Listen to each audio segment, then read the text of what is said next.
Good afternoon, it's Nick from Glacially Musical again, checking in with another Pink Floyd video. This is I forgot what number Pink Floyd video it is.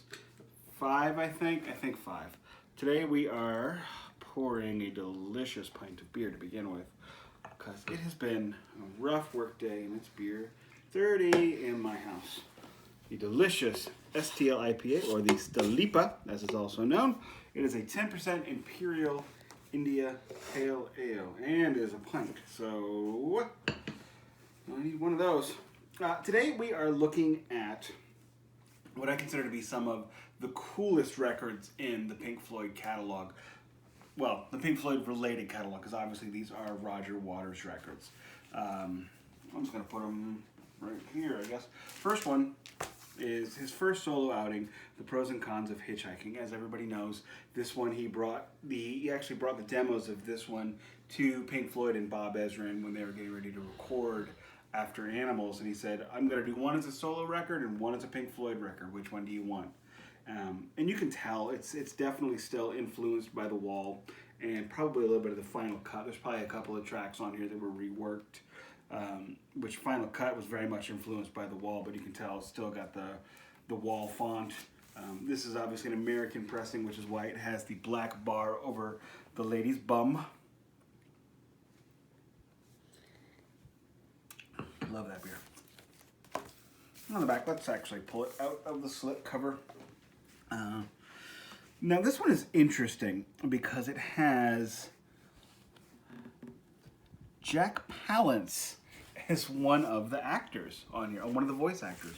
But the problem with this record, as I have it myself, it doesn't do very well. You can't really hear the voice acting, so it's kind of pointless. On the inside cover, completely yellow. And more of the young lady, the lyrics, of course, side 1, side 2, in the Wall font. And then, side 1 is yellow, side 2 is blue. I don't quite understand why there are those colors. But in my experience, this particular record is universally loved by fans of Pink Floyd and Roger Waters and all those guys. So, we will move on. Not a bad solo debut. The second record, we move on to this one, Radio Chaos. This is another concept record, as everybody knows, based on Billy the Paraplegic, who is hearing and speech impaired and learns to speak through a cordless phone, and then becomes friends with a radio DJ and unleashes possible nuclear holocaust in order to save the world. Okay, Roger Waters was definitely heading towards something there. The front cover is Morse code. I forget what it says. I don't remember. I probably should have looked it up. I dig the green. I don't completely understand. And then on the inside, of course, again, we have the lyrics on the insert. No photos, though. There are no photos whatsoever on this one. This one I got at one of my favorite antique malls. My daughter actually told me, Daddy, you don't want it because you don't like that one. But I still bought it. This album's kind of a really good reference for why I buy vinyl, because listening to this on CD, it didn't sound right. This came out in that no man's land of tapes where everything was still analog, but people weren't using as much vinyl. This is back when cassette tapes were the dominant force, and when this album was kind of universally forgotten. So there hasn't been a good remaster of it that I'm aware of. The CD copy I got of it, it's not a great sound, but it does have that complete 80s wet drum sound. It's dated. The 80s were really bad for a lot of 70s rock legends. Jimmy Page, Robert Plant, George Clinton, Gary Moore. I've got records by all those guys where you listen to it and you're just like, ugh. This is another one of those. It sounds It sounds like Steve. It's like a musical version of the Steve Buscemi commercial where he says, "How we doing, fellow kids?"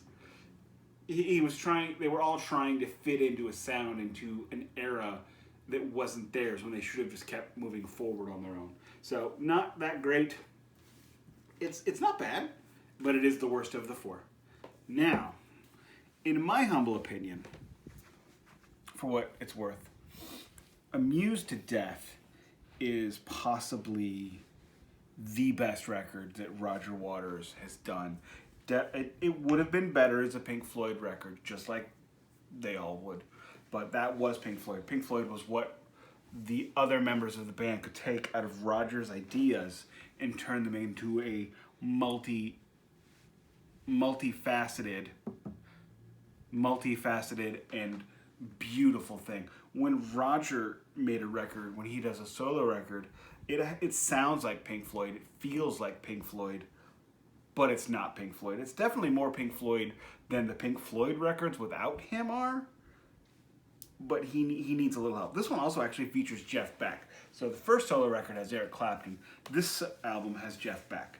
This is a re-release. This is a 200-gram super heavyweight edition, and as you can see, it does not have the original cover of the record.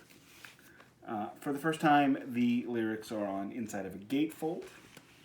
The sleeves, nothing special. They're just the modern day, no static sleeves.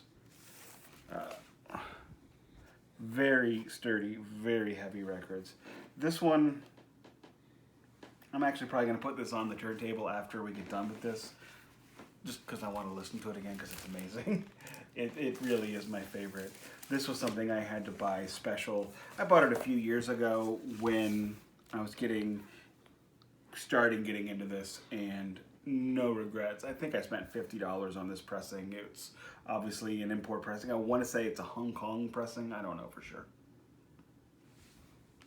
Now, the final record in the Roger Waters solo career. I believe, and it makes me sad to say this, but I genuinely believe that this record is going to be the last Roger Waters studio effort. I think it took 25 years for a couple of reasons. One, he didn't have the fire to keep putting out records, because when you look at Amused to Death was an amazing, wonderful record that was utterly forgotten. It charted nowhere, it sold nowhere. He didn't even tour on it until 1999 because he went crazy and he had to go into a sanitarium because it didn't sell. That's how you suffer for your art. That's amazing. This one, it came out 25 years later. It starts off with, actually it doesn't start off with, where is it? This has one of my favorite songs, If I Were God.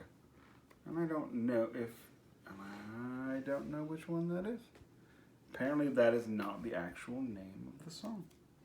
Interesting. It's a double album. Again, very little on the pictures. There's more pictures here than the last two combined because we have that one. Then I love the Catch-22 style redactions, and that makes for an amazing cover, a very powerful cover, especially dealing with the kinds of things that we're dealing with right now, the secrecy, the fascism, and everything. We are dealing with so much. This record, it really feels to me like it is Roger's goodbye. It feels like it's the cookbook for the things that he wants everybody to fix. So the inner sleeves, again, the redaction. And then on the other side, we've got lyrics. Oh, Deja Vu is the song, If I Had Been God. I thought that was the opening track, but I got confused. I don't look at albums in terms of songs. When I look at an album, I look at an album as a piece of work. So I very rarely remember the singles. I very rarely remember anything. But yes, the opening track is, I don't want to say it goes downhill from there, but it is an amazing, amazing song. And then I love the stylistic choices made with this album, both musically and both stylistically. It looks great. It is a great package. Absolutely love it. And then more of the same on the other side. And again, you know, we got pictures of refugees, powerful photos, but no photos of the band, no photos of Roger Waters. And then the record itself, this is, you can get this in many, many colors. I got one of the first pressings. I did get a good price on it. I got a warehouse deal from Amazon, so I got lucky. And you know what that is? And that is everything we have in the Roger Waters solo career. Next will be Roger Waters Live versus Pink Floyd Live. Check back for that one. Thank you, and good night.